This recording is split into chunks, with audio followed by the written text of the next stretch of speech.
Hello, everyone. Welcome back. Scarlett here. We're continuing Tainted, and we're on Chapter 6 Delicate Things, Dreams Die First. So, let's jump right in. In the main part of the house, Scott and Kevin look at each other, both wondering what they're going to do with her next. Before they get to more fun, the first thing that has to be done is cleaning up the blood that was trailed through the house on their trip from the bedroom to the basement. Smirking, Scott looks at the floor. Knowing what's needed to clean it up properly without leaving any trace of evidence behind, all while being aware that Kevin is not in his right state of mind, rising to his feet, Scott proceeds to gather what he'll need to do to begin the tedious task of scrubbing the blood from the floors. Baffled by the sight in front of him, Kevin looks on as Scott cleans the house, removing all evidence and whistling away as if this is something completely normal to him. Fully aware that this is not something that he would do on a regular basis, Kevin wonders how often Scott has done this, as it appears that he has ample experience in the whole cleaning up process of the hunt. Continuing to watch on, Kevin sees that Scott has turned off all the lights and is inspecting the house with a UV flashlight, just in case he's missed anything. When he reaches the entrance of the basement, there is a subtle hesitation as he drops the flashlight, turns around, and smiles at Kevin before saying, "That's how you clean stuff up." Not knowing what to make of it, Kevin laughs, thinking this is one of the funniest things he's heard in the last few weeks, and the serious expression on Scott's face made it so entertaining that even Scott had to laugh once he saw that Kevin was laughing uncontrollably. "Crap, I'm glad that my reactions make you laugh," Scott says as he stops laughing right away. With his laughter now in check and his face back to its emotionless state, Scott adds, "I mean, it's not that funny. Honestly, it kind of is. You're so serious all the time that when you do laugh, it's so unexpected that it causes me to think you're effing human after all," Scott replies. "So what's so funny about it?" an annoyed Scott asks. "Calm down, man. It's nothing to get bent out of shape over. Besides, you know I won't stay serious for too long if you get upset," Kevin replies. "How do you expect me to stay mad at my angry koala?" "Crap, well, F me then. Since you put it that way, it's hard for me to remain serious as well," Scott answers. Keeping the seriousness going just a little longer, Scott continues, "Kev, knowing how we are is one thing, but learning why we become this way is another. You know, part of my story, and there's so much more that needs to be told, but you really haven't ever said what has caused your change in personality." "F, man, what's the difference? What difference does it make? At the end of the day, we are who we are," Kevin says. "Yes, but something makes us this way, whether it's upbringing or life effing us raw. There's always a reason behind it. All I'm saying is no matter what the reason, I'm in with whatever it is that we got going on here. But would like to understand you better than I do now. Plus, I like knowledge, learning about things, and I think you would be an interesting subject," Scott replies. "So you want to study me?" Kevin asks. Lifting his shoulders in a shrug, Scott replies, "Sure, why the F not?" "Well, it's simple. Everything dies, but before we die, our dreams die first, followed by hope and faith, and then everything else. Once all of that is gone, we eventually follow. Have you ever felt like there's nothing out there for you? No dreams, reason to live, partner, friend, a pet, so on?" "Like, literally nothing left out there?" Kevin asks. "Crap, I know the feeling. I'm sure this is why we get along so well. Even though we don't say much to each other, we share the same wavelength, and somehow we can understand each other unlike anyone else," Scott answers. "F, bro, you just made it weird on me," Kevin says, laughing. "Why are you blushing? You like it, don't you?" "It's okay to like it. Crap, I mean, how do you know you don't like it unless you try it?" Scott replies. "Okay, now hold up. I will try anything at least once, but not what you're talking about. I'm good." So you want to try something once with me to see how you like it, Scott asks. No, I'm good, bro. I'm good.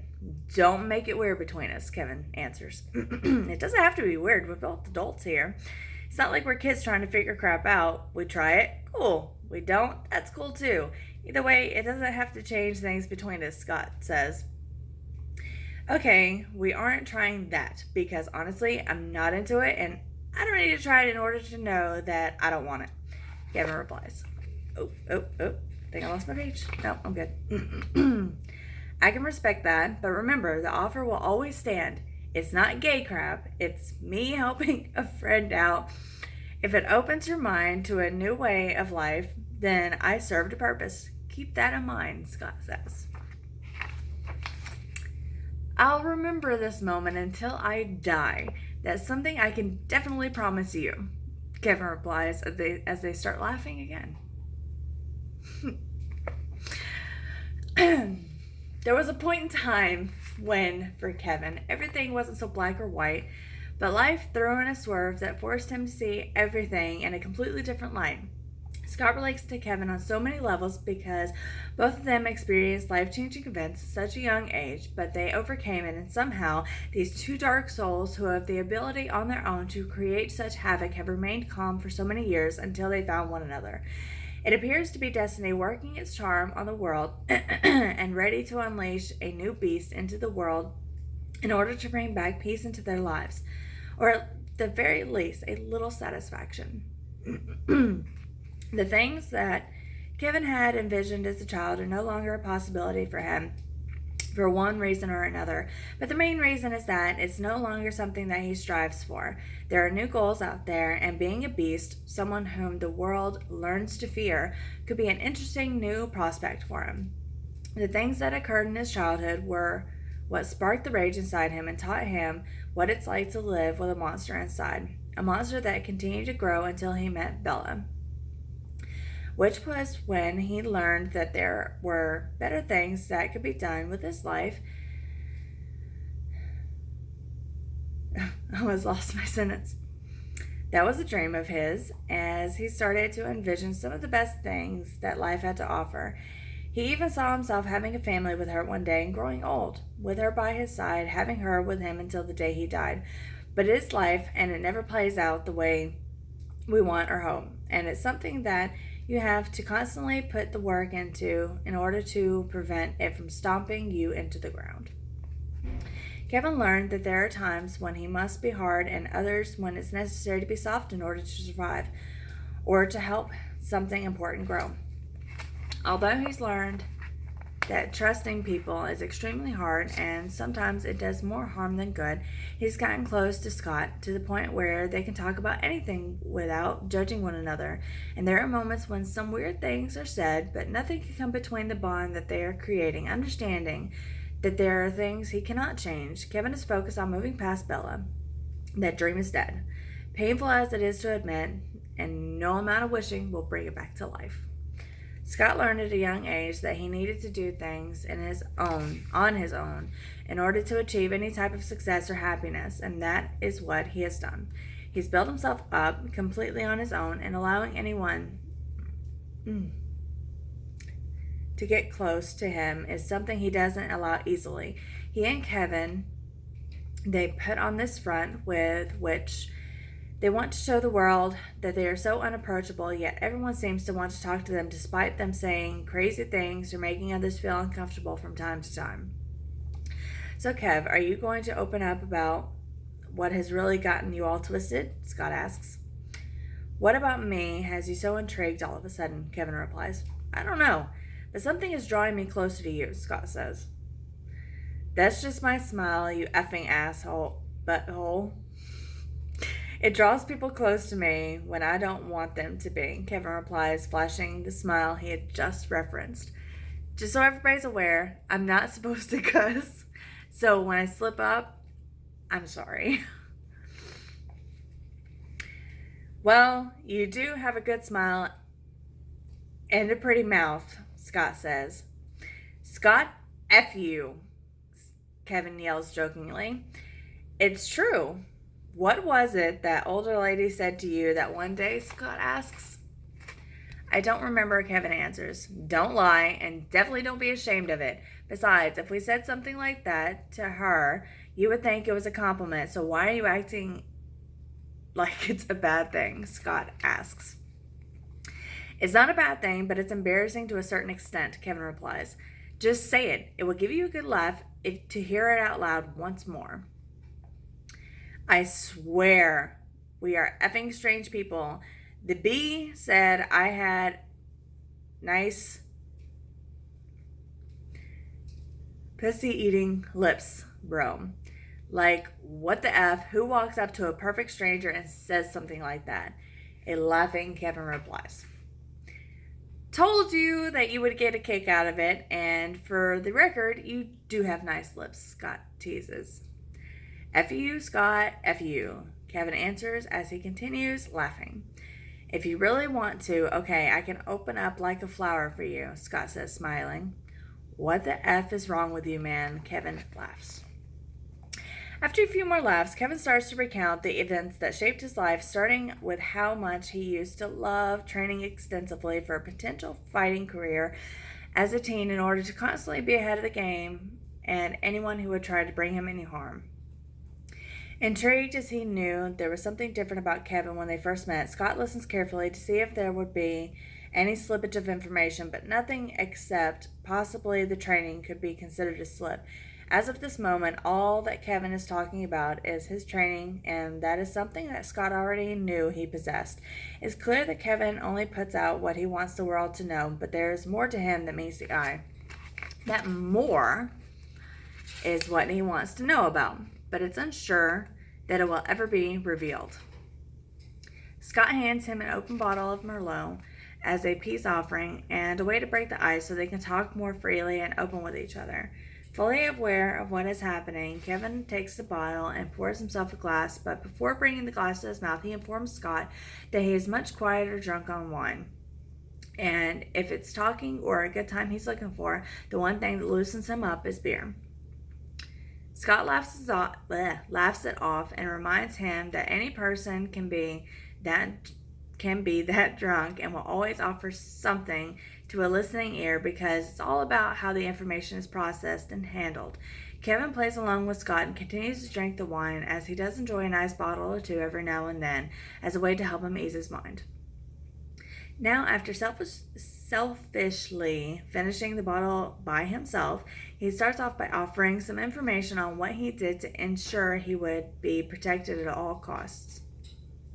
He tells Scott that he used to have people torture him in different levels as a teen in order to teach him the beautiful side of pain and to learn how not to open his mouth when being questioned.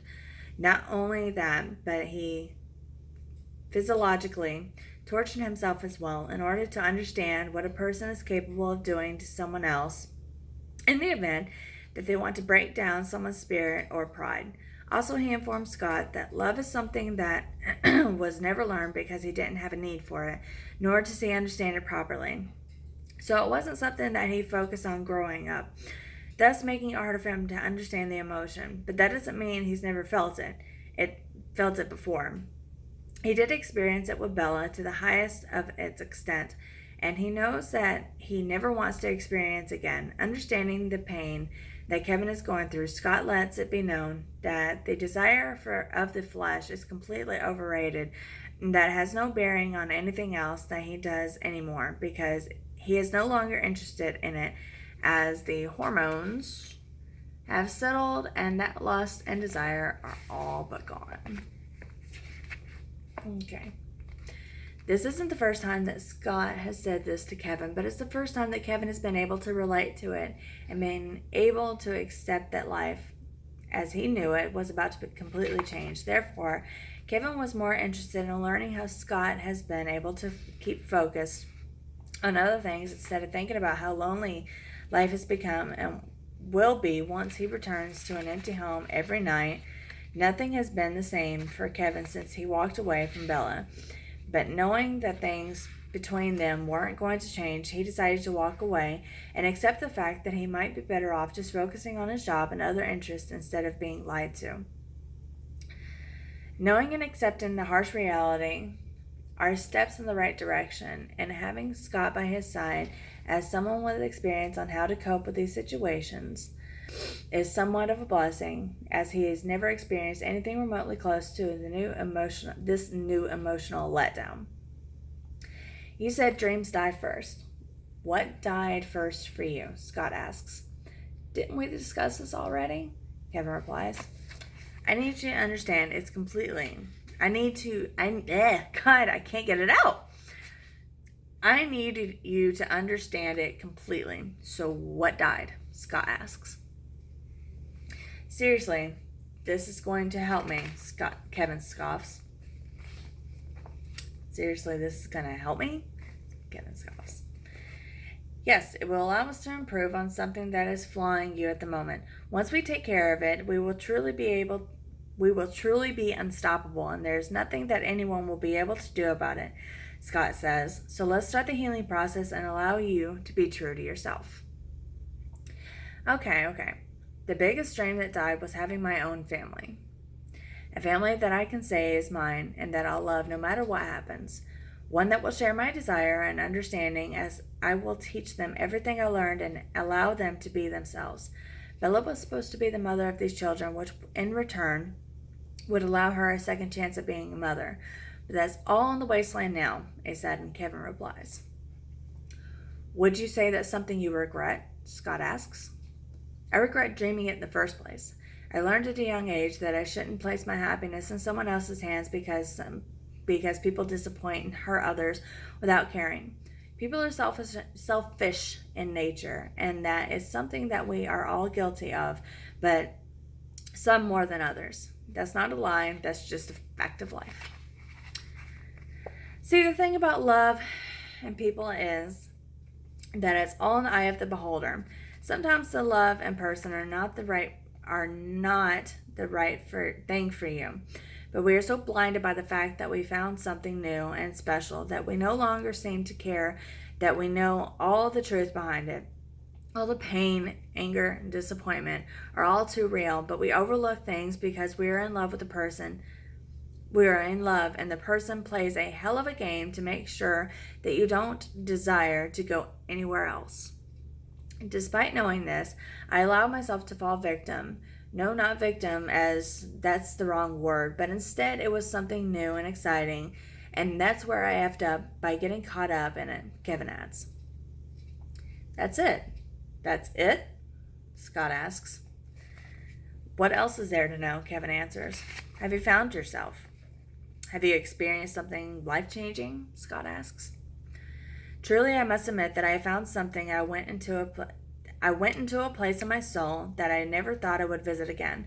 But all that pain and living out my fear of losing Bella and surviving has allowed me to realize that I'm stronger than my fears, and there's nothing in this world that I can't overcome. And by doing so, I will ascend to a new level and fulfill my destiny of finally being my one true self. Kevin answers. What is that one true self? Scott asks. Wouldn't you like to know? But I can tell you this. You will enjoy this side of me a lot more than the joking, happy side that you have seen with the occasional twisted humor. No, this is one side that you will most definitely enjoy seeing in action. I can't wait for our next adventure, Kevin answers. So, do you want a child, though? Scott asks. I never did until I met Bella. I always thought of them as something that would get in the way and prevent me from living my life to the extent that I wanted to. Then seeing how life was for some of the people I knew who had kids made me realize that I was growing jealous of that. Having a son and teaching him how to be a man, how to treat women and his family one day, or having a daughter, someone who would light up every time I would get home, as she knew there was no one out there who would love her more than me. Not even her mother would love her more. She would be my little girl, the center of my universe, but that "see you next Tuesday" took that away from me. That, along with the hope of ever loving someone again, because now my trust is ruined, and it took me over 15 years to find the right person in my eyes, only to end up getting effed. As you would put it, raw and without mercy, Kevin answers. It's okay, Kev. Families are overrated and only get in the way. Besides, you have me, Scott says. Saddened, Kevin walks away as he tries to make sense of everything that he just shared. He knows there is no way Scott could possibly understand everything that was said. Kevin doesn't stop despite sensing that he is being followed. He doesn't want to have a conversation at the moment either.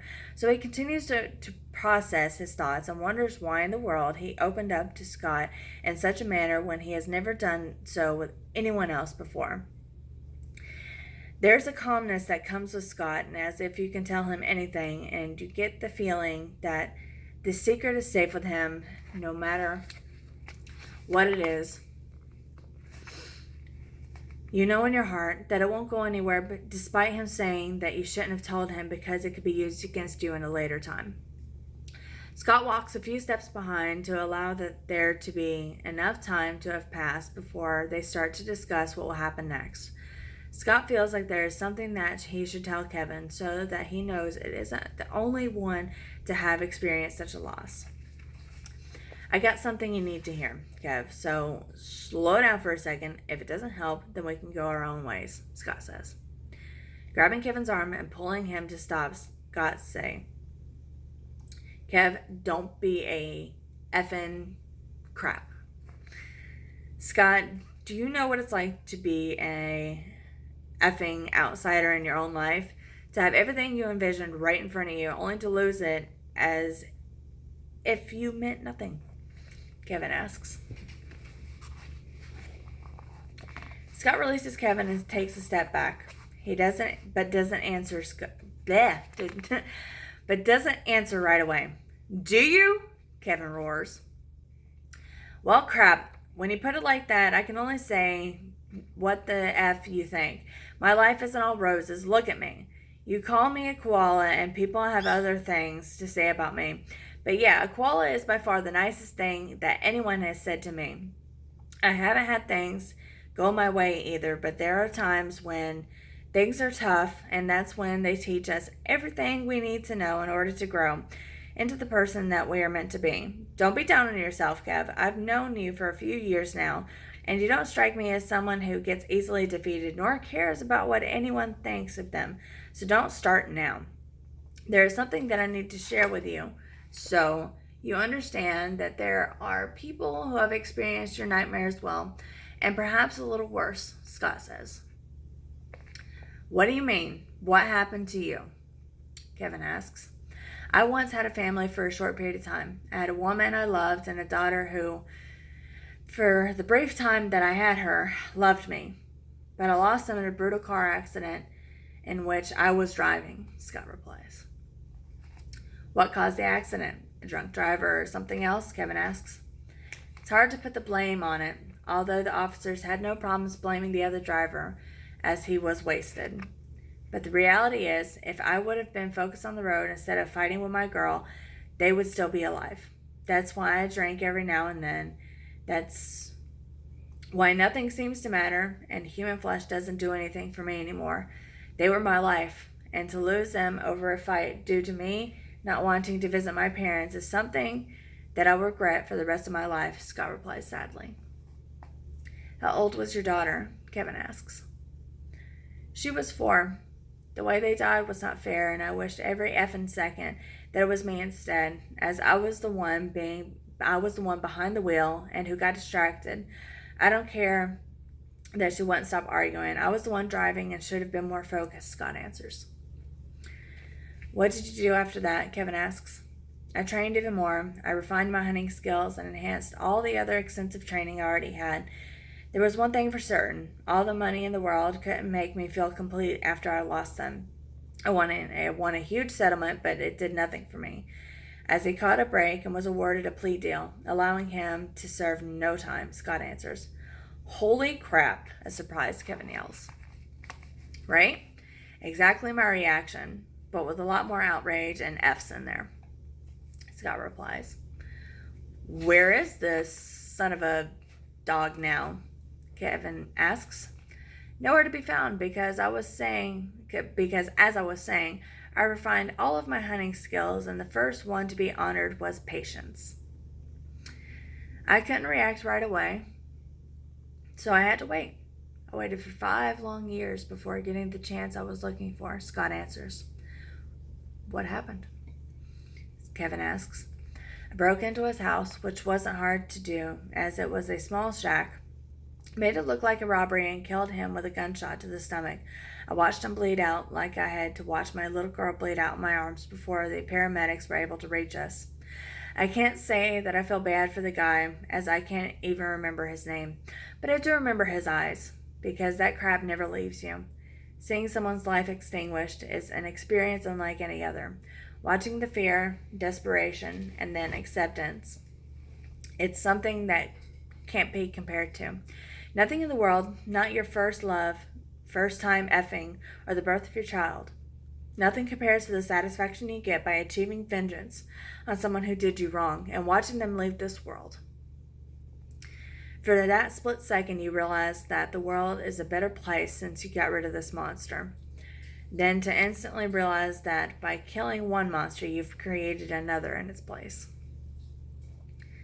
Now that you know about my delicate life and I know of yours, it's time to move forward and be monsters together.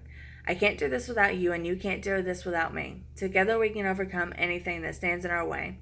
Apart, we might still do a lot of damage, but we run the risks of either getting caught or dying in the process, Scott states. I know what you mean. I must admit that your story is horrendous, and I'm surprised that you are able to be so calm. I can be calm to a certain extent, but not for that long. I tend to blow a gasket and overreact when I'm extremely upset, Kevin replies. So let's go and figure out what we're going to do next. Standing here and exchanging more stories of our past won't make us feel better. With our abilities, we can bring the world to its knees but more importantly, we can get you to that peace that you desperately desire, Scott says. Deal. That sounds perfect to me. If we can achieve that inner peace, I know that everything will be completely different. The thing is, once we have Bella in our control, I don't want you to get carried away. She is something that I must deal with, and to share it would be out of the question. So I want you to be clear on that now, before continuing this any further, Kevin replies. Understood. She is all yours. You have my word, Scott says. Thank you. It means a lot to me. Now that we have an agreement, let's get some effing fresh meat and paint the walls with their tears, fears, blood, and guts. Kevin replies, a dark, disturbing look entering his eyes. There is that beautiful inner psycho that inspired me to show the world that there is true fear to be felt and that demons roam this earth, Scott says, as Kevin looks at him confused. What the F, bro? Can't you ever control that weird crap? Kevin asks. Laughing, he adds, don't answer that. I already know because I'm the same way. Okay, that's it. That's chapter 6. Wasn't so long this time. Okay, so next time we'll be continuing with chapter 7. I guess I will see you next time. Bye, guys.